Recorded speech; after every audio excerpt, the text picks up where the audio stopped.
ஒரு யூனிட் ஆற்று மணல் விலை 1000 ரூபாயாக நிர்ணயிக்கப்படுவதாக தமிழக அரசு அறிவித்துள்ளது.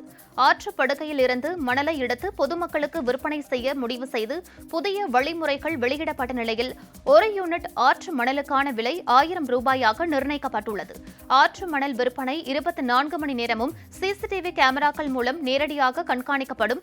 இது முறைகேடுகள் ஏற்படுவதை தவிர்க்க உதவும் என்றும் தெரிவிக்கப்பட்டுள்ளது.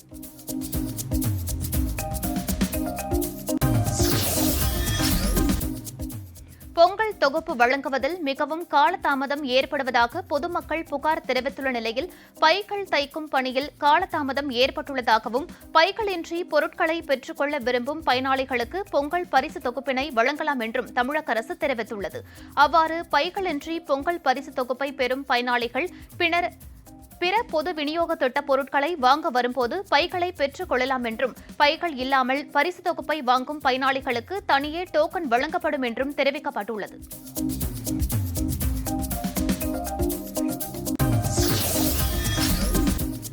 ரவுடி சிடி மணியை குண்டர் சட்டத்தில் அடைத்த சென்னை மாநகர காவல் ஆணையரின் உத்தரவை சென்னை உயர்நீதிமன்றம் ரத்து செய்துள்ளது. குண்டர் சட்ட நடவடிக்கை எதிர்த்து அவரது மணியின் தந்தை பார்த்தசாரதி தொடர்ந்த வழக்கில் மொழி மாற்றம் செய்யப்பட்டு தமிழ் நகலை முறையாக வழங்கவில்லை என்றும் சில பக்கங்களில் தெளிவு இல்லை என்று குறிப்பிட்ட நீதிபதிகள் சிடி மணி மீதான குண்டர் சட்டத்தை ரத்து செய்வதாக தெரிவித்தனர்.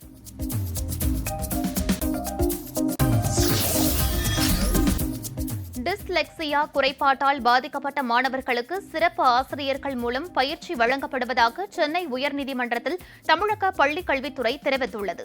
வாசித்தல், எழுதுதல், கற்றுக்கொள்ளுதலில் ஏற்படும் சிரமத்தை குறிக்கும் டிஸ்லெக்சியா குறைபாடு உள்ளவர்களுக்கு சிறப்பு கவனம் செலுத்துவதற்கான நிபுணர் குழு அமைக்க கோரி திரு கே இளங்கோவன் என்பவர் வழக்கு தொடர்ந்தார்.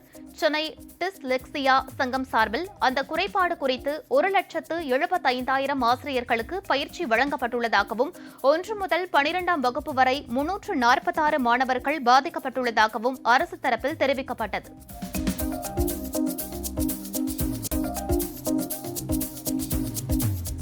சென்னை போலீஸ் கமிஷனர் அலுவலகம் அருகே முகக்கவசம் அணியாமல் சென்ற வாகன ஓட்டுநரை போலீசார் அறிவுறுத்தி அனுப்பி வைத்தனர். கமிஷனர் அலுவலக பகுதியில் இருசக்கர வாகனத்தில் முகக்கவசம் அணியாமல் வந்த மணலியைச் சேர்ந்த வினோத் என்பவரை போலீசார் தடுத்து நிறுத்தி முகக்கவசம் அணியாதது குறித்து கேள்வி எழுப்பினர். இதனால் முதலில் வாக்குவாதம் செய்த அந்த இளைஞர் பின்னர் தனது தவறை ஒப்புக்கொண்டார். போலீசார் அவரை அறிவுறுத்தி அனுப்பி வைத்தனர்.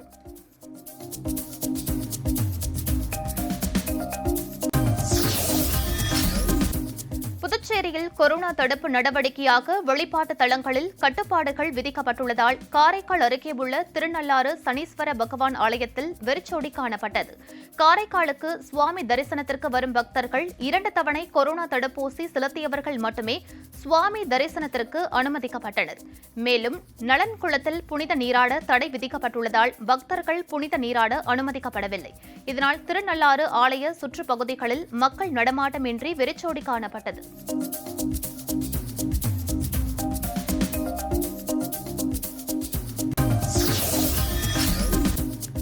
மதுரையில் பொங்கல் பரிசு தொகுப்பு வழங்குவதில் தொடர்ந்து பல்வேறு புகார்கள் எழுந்த நிலையில் ரேஷன் கடைகளில் மாவட்ட ஆட்சியர் திடீர் ஆய்வு மேற்கொண்டார். மதுரை தல்லாக்குளம் பகுதியில் உள்ள ரேஷன் கடையில் பொங்கல் பரிசு தொகுப்பு பொருட்கள் வழங்குவது குறித்து ஆய்வு செய்த அவர் தொடர்ந்து பொதுமக்களிடம் குறைகளையும் கேட்டறிந்தார்.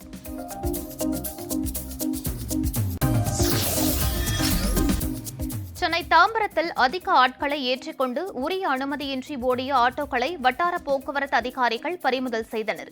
வட்டார போக்குவரத்து அலுவலர் திரு முக்கண்ணன் தலைமையில் ஆய்வாளர்கள் திருமதி தேவனேஸ்வரி மற்றும் திரு சிவராஜ் ஆகியோர் தாம்பரம் ஜிஎஸ்டி சாலையில் செல்லும் ஆட்டோக்களை நிறுத்தி வாகன தணிக்கையில் ஈடுபட்டனர். அப்போது 9 ஆட்டோக்களில் முறையான ஆவணங்கள் இல்லாததால் அபராதம் விதிக்கப்பட்டது. மேலும் 2 ஆட்டோக்கள் பறிமுதல் செய்யப்பட்டன.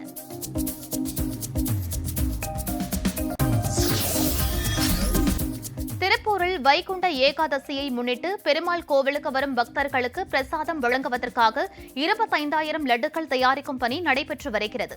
மாவட்டம் முழுவதும் உள்ள பெருமாள் கோவில்களில் வைகுண்ட ஏகாதசி விழாவில் கலந்து கொள்ளும் பக்தர்களுக்கு பிரசாதமாக லட்டு வழங்கப்படவுள்ளது. இங்கு தயார் செய்யப்படும் லட்டுகள் அவிநாசி, பெருமாநல்லூர், சேவூர், திருமுருகன்பூண்டி ஆகிய பகுதிகளில் உள்ள பெருமாள் கோவிலுக்கு அனுப்பி வைக்கப்படுகின்றன.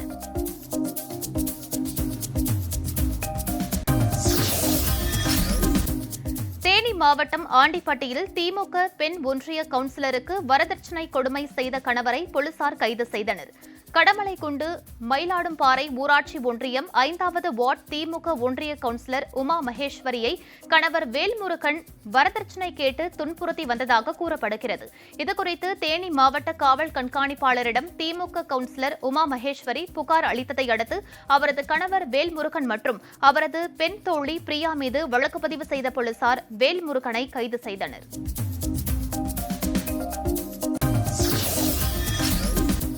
அரியலூர் அரசு மருத்துவக் கல்லூரியில் கட்டுமான பணியில் ஈடுபட்டிருந்த மேற்கு வங்கத்தைச் சேர்ந்த தொழிலாளி 6வது மாடியில் இருந்து தவறி விழுந்து உயிரிழந்த சம்பவம் சோகத்தை ஏற்படுத்தியுள்ளது.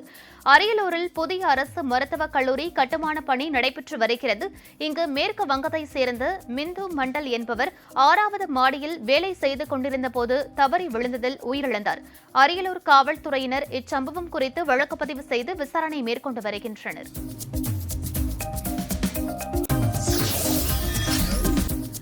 சேலத்தில் குடியிருப்பு பகுதியில் டாஸ்மாக் கடை திறப்பதற்கு எதிர்ப்பு தெரிவித்து மார்க்சிஸ்ட் கம்யூனிஸ்ட் கட்சியினர் ஆர்ப்பாட்டத்தில் ஈடுபட்டனர். டாஸ்மாக் கடையின் நுழைவு வாயில் முன்பு மண்டியிட்டு நூதன முறையில் ஆர்ப்பாட்டம் நடைபெற்றது.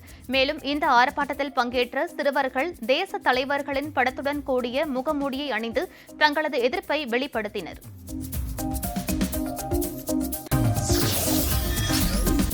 புதுச்சேரியில் 200க்கும் மேற்பட்டவர்களுக்கு ஒமிக்ரான் அறிகுறி உள்ளதால் அவர்களின் மாதிரிகள் ஒமிக்ரான் பரிசோதனைக்கு அனுப்பப்பட்டுள்ளதாக சுகாதாரத்துறை இயக்குநர் திரு ஸ்ரீராமலு தெரிவித்துள்ளார். புதுச்சேரியில் கொரோனா தொற்று தொடர்ந்து அதிகரித்து வருவதால் அனைவரும் கட்டாயம் முகக்கவசம் அணிய வேண்டும் என வலியுறுத்தினார். மேலும் வரும் 10ஆம் தேதி முதல் மாநில எல்லைகளில் மருத்துவக் குழு அமைத்து வெளி மாநிலத்தில் இருந்து வருபவர்கள் பரிசோதனை செய்யப்பட உள்ளதாக தெரிவித்தார்.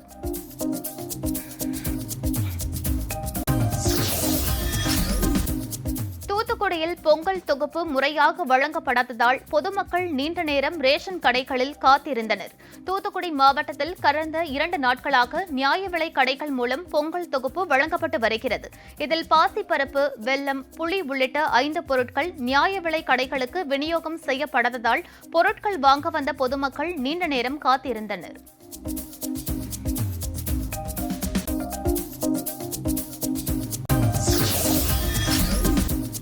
இந்தியாவில் செலுத்தப்பட்டுள்ள கொரோனா தடுப்பூசி டோஸ்களின் எண்ணிக்கை 150 கோடியை தாண்டியதாக மத்திய சுகாதாரத்துறை தெரிவித்துள்ளது. நாட்டில் கடந்த 24 மணி நேரத்தில் 90,59,360 டோஸ் தடுப்பூசி செலுத்தப்பட்டுள்ளதாகவும் ஒட்டுமொத்தமாக 150 கோடியே 61,92,903 டோஸ் கொரோனா தடுப்பூசிகள் போடப்பட்டுள்ளதாகவும் மத்திய சுகாதாரத்துறை அறிக்கையில் தெரிவிக்கப்பட்டுள்ளது. இந்தியாவில் 150 கோடிக்கும் அதிகமான கொரோனா தடுப்பூசி டோஸ் செலுத்தப்பட்டு சாதனை படைக்கப்பட்டுள்ளதை குறிக்கும் வகையில் ஒடிஷாவின் பூரி கடற்கரையில் மணல் சிற்பம் உருவாக்கப்பட்டுள்ளது. பிரபல மணல் சிற்ப கலைஞர் சுதர்சன் பட்நாயக் வடிவமைத்துள்ள அந்த மணல் சிற்பத்தில் 150 கோடி டோஸ் தடுப்பூசி செலுத்தியதற்கு வாழ்த்துக்கள் என குறிப்பிடப்பட்டுள்ளது.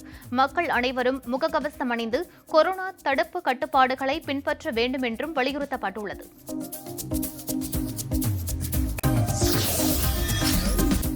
நில அபகரிப்பு தொடர்பான புகார்களை அரசு அதிகாரிகள் அலட்சியப்படுத்துவதன் மூலம் மறைமுகமாக நில அபகரிப்புக்கு துணை போவதாக தொடரப்பட்ட வழக்கில் சென்னை பெருநகர வளர்ச்சி குழுமம், தமிழ்நாடு நகரமைப்பு துறை இயக்குநர் உள்ளிட்டோர் பதிலளிக்க சென்னை உயர்நீதிமன்றம் உத்தரவிட்டுள்ளது. சென்னை கொரட்டூரை சேர்ந்த சரஸ்வதி என்பவருக்கு சொந்தமான பெருங்களத்தூரில் உள்ள 7 சென்ட் நிலத்தை சுனில் போத்ரா என்பவர் அபகரித்து பிளாட்களாக மாற்றி விற்பனை செய்ய முயல்வதாக வழக்கு தொடரப்பட்டது. வெளிநாடுகளில் இருந்து விமானம் மூலம் சென்னைக்கு சட்டவிரோதமாக கடத்தி வரப்பட்ட சுமார் 35 லட்சம் ரூபாய் மதிப்பிலான பொருட்களை சுங்கத்துறை அதிகாரிகள் பறிமுதல் செய்தனர். இது தொடர்பாக 2 பேர் கைது செய்யப்பட்டு அவர்களிடம் விசாரணை நடைபெற்று வருகிறது.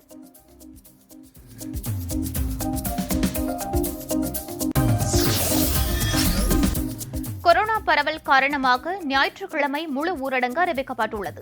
நாளை முழு ஊரடங்கை முன்னிட்டு மதுரையில் உள்ள இறைச்சி கடைகளில் மக்களின் கூட்டம் அதிகரித்து காணப்படுகிறது.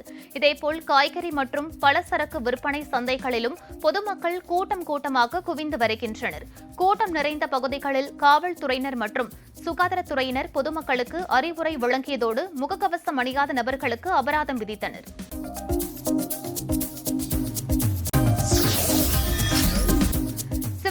மாவட்டம் தேவக்கோட்டை அருகே இருசக்கர வாகனம் மீது கார் மோதியதில் ஒருவர் உயிரிழந்தார். 2 பள்ளி சிறுவர்கள் படுகாயமடைந்தனர். மணிகண்டன் என்பவர் தனது உறவினரின் மகன்களான முத்துச்செல்வன் மற்றும் ரித்திக் ரோஷன் ஆகிய இருவரை ஆன்லைன் தேர்வுக்காக வினாத்தாளை வாங்க கோடிக்கடையில் உள்ள பள்ளிக்கு வந்துள்ளார்.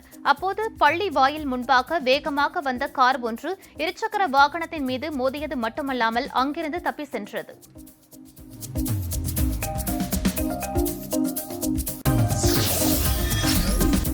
அரியலூர் மாவட்டம் ஜெயங்கொண்டம் அருகே மின்சாரம் தாக்கியதில் மூதாட்டி ஒருவர் உயிரிழந்தார். கரடிக்குளம் கிராமத்தை சேர்ந்த அம்சவள்ளி என்பவர் தனது வீட்டு மாடியில் புதிதாக அமைக்கப்பட்டுள்ள சுவற்றிற்கு தண்ணீர் அடிப்பதற்காக மேலே சென்றுள்ளார். அப்போது எதிர்பாராத விதமாக மின்கம்பி உரசியதில் அம்சவள்ளி தூக்கி எறியப்பட்டு சம்பவ இடத்திலேயே உயிரிழந்தார்.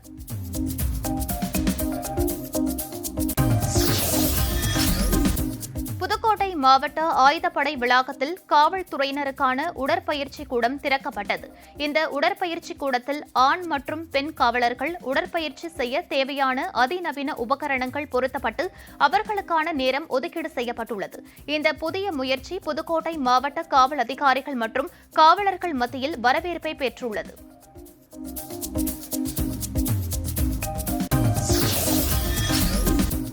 மதுரை பாண்டி முனீஸ்வரர் கோவிலில் காங்கிரஸ் கட்சி பெயரிலான ஆட்டை பலி கொடுத்து விருந்து வைத்த பாஜகவினரின் செயல் சர்ச்சை ஏற்படுத்தியுள்ளது. பஞ்சாப் மாநிலத்தில் பிரதமர் பாதுகாப்பு குறைபாட்டிற்கு காரணமான காங்கிரஸ் கட்சியை கண்டித்து பாஜகவினர் ஆட்டின் தலையில் இந்திய தேசிய காங்கிரஸ் என்ற வாசகம் மற்றும் கை சின்னம் அச்சிடப்பட்ட பதாகை அணிவித்த ஆட்டை வெட்டி பலி கொடுத்தனர்.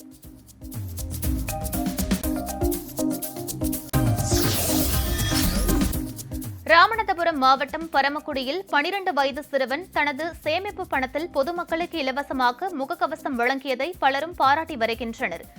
எமனேஸ்வரம் பகுதியைச் சேர்ந்த சையது கனி என்ற ஆட்டோ ஓட்டுநரின் மகன் அப்துல் கலாம் என்ற சிறுவன் 1 வருடமாக 1500 ரூபாய் சேமித்து வைத்துள்ளார்.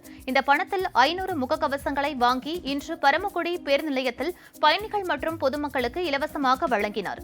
பொதுமக்கள் அனைவரும் இலவசமாக முகக்கவசம் வழங்கிய இச்சிறுவனை பாராட்டி வருகின்றனர்.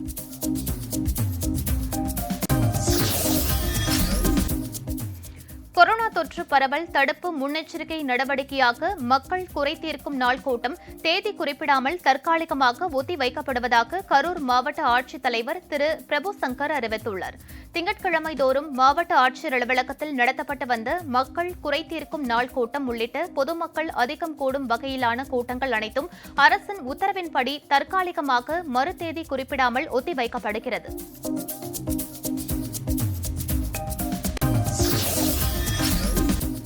ராணிப்பேட்டை அடுத்த ஆட்டோ நகர் பகுதியில் காலனி தயாரிக்கும் தொழிற்சாலைக்கு பணியாட்களை ஏற்றி வந்த வேன் முன்பக்க டயர் வெடித்ததில் ஓட்டுநரின் கட்டுப்பாட்டை இழந்த வேன் எதிரே வந்த லாரி மீது மோதிய விபத்தில் வேனில் பயணம் செய்த 14 பேர் காயமடைந்தனர். காவல்துறையினர் சம்பவ இடத்திற்கு வந்து காயமடைந்தவர்களை 108 ஆம்புலன்ஸ் மூலமாக வாலாச்சா அரசு மருத்துவமனைக்கு சிகிச்சைக்காக அனுப்பி வைத்தனர். மேலும் இந்த விபத்து குறித்து வழக்கு பதிவு செய்து விசாரணை மேற்கொண்டு வருகின்றனர்.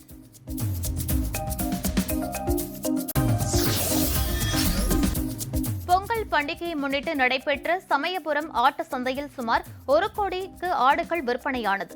ஆடுகளை கொள்முதல் செய்யும் ஆட்டிறைச்சி வியாபாரிகள் இந்த வார சந்தையில் குறைந்தளவு ஆடுகளை கொள்முதல் செய்தனர்.